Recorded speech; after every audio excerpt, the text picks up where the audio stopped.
All right, hello wine drinking people. Today is Thursday, the 10th of November. Getting ready for Jed Steele tonight. We got a sold out crowd at Cafe Max. We still have a little room tomorrow night at our port tasting. And then a lot of room at Augusti Torello Mata on Saturday. One of the greatest producers, the greatest producer of cava in Spain, will be right here in the store.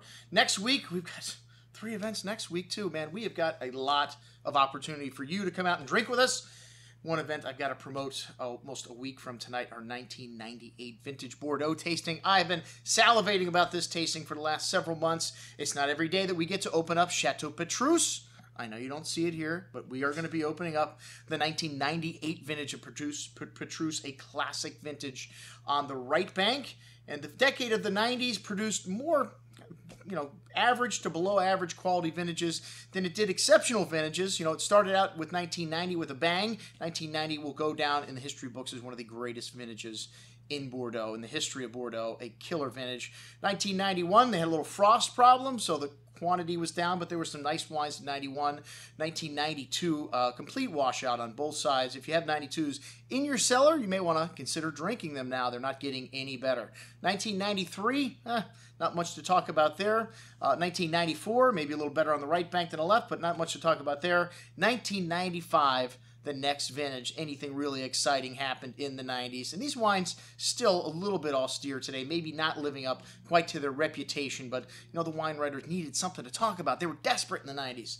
96, the best vintage in the 90s after 1990, just produced a bevy of outstanding wines. And I remember 1997 well. The prices carried high because of these 2 vintages, 95 and 96, but the wines did not deliver. A very light vintage, to say the best things about 1997, but the wines also drinking at are near their peak right now. And then there was 1998.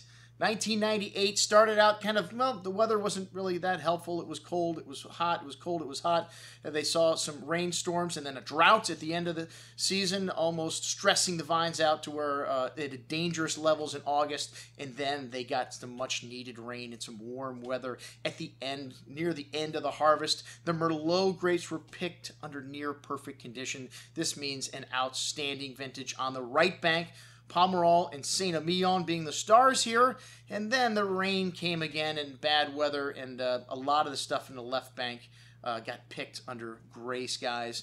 And the wines of Pessac, probably the best on the left bank. Well, there's a higher percentage of Merlot, some of these wines, surprise, surprise.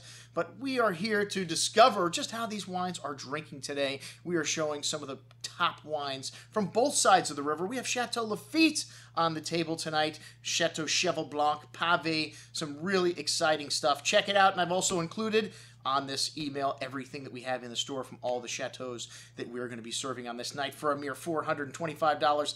You can't buy one of these bottles of wine, well, maybe 1 or 2 of them for that price. The Petrus is selling for $3,500 a bottle. We're opening it up, baby. Check it out on our offer today. I'm your host, Andrew Lampasone, signing off for the Wine Watch, saying remember, always drink the good stuff first.